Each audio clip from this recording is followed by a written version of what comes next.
Rising, beautiful souls. Join me today. I'm going to talk a little bit about elderberries.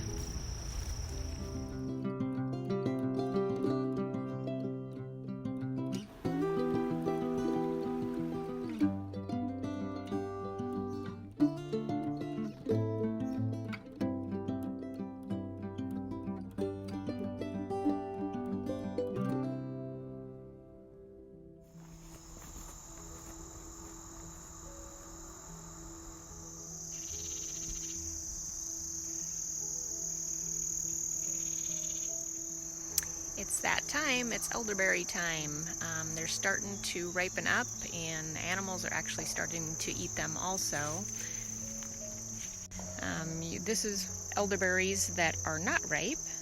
They have the white flowers, and then the flowers will fall off, and they first turn to this green, and then they gradually start to work their way into becoming that lovely deep purple.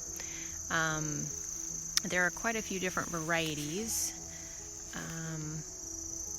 Some of them can be larger or smaller depending on the season and how much rain we've got.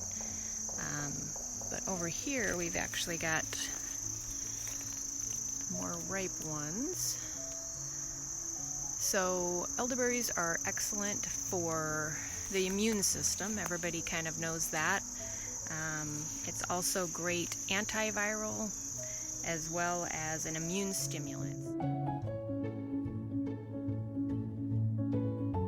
The flowers, which I will do a separate video on, are also excellent for us, but in different ways.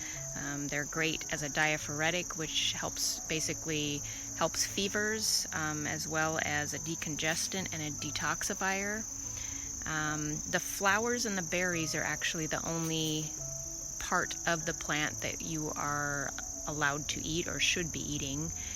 The stems and the leaves, roots, all of that are not good for us. They actually, I don't know if they're toxic necessarily, but they can make us sick and not feel good. So you're really going to only want to eat the purple, completely purple berries, as well as the flowers are edible as well. So the berries are edible, but they are not, you're not able to eat them raw. They have to be cooked somehow. They can also be dried and then cooked later. So I like to actually collect them and dry them and use them as I need them. But if you are going to cook them, like I said, you don't want to get any of the stems or any of that in it, or the least amount of stems possible. A little bit of stem here and there is not going to hurt anything. You can make syrups out of it. You usually add honey to it. Some people do sugar, but the best way, you don't really want to add sugar to something that you're going to be helping with the immune system, because sugar basically will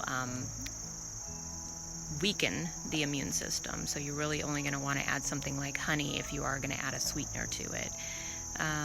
You can add, I know a lot of people add cinnamon and other things to that syrup, and then you can either take it daily, or a lot of people then just take it when they are actually needing it for strengthening their immune system. Here is a batch of ripe elderberries that are being prepared. I measured out the elderberries and added double the amount of filtered water, along with cinnamon, ginger, and a dash of chili flakes. I cooked this down by half, then I strained and let cool until warm. Honey is then added once it is warm and not hot.